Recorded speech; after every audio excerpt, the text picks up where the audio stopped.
Guys हम आ गए हैं मामू के घर और मैंने आपको नहीं मिलना। जैसे जैसे मामू ने गोश्त किया मामा आपको दिखा देंगी। अब खेलने जा रहा हूँ, बाय।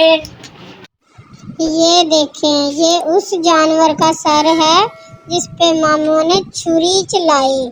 और ये देखें इस जानवर की कुर्बानी की।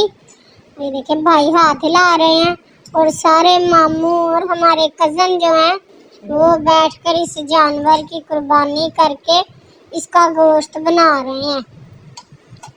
हाँ बेटा, हम मुसलमान ये ईद पर कुर्बानी करके अपने प्यारे नबी हज़रत इब्राहीम अलैहिस्सलाम और हज़रत इस्माईल अलैहिस्सलाम की कुर्बानी को याद करते हैं और उनकी सुन्नत पूरी करते हैं।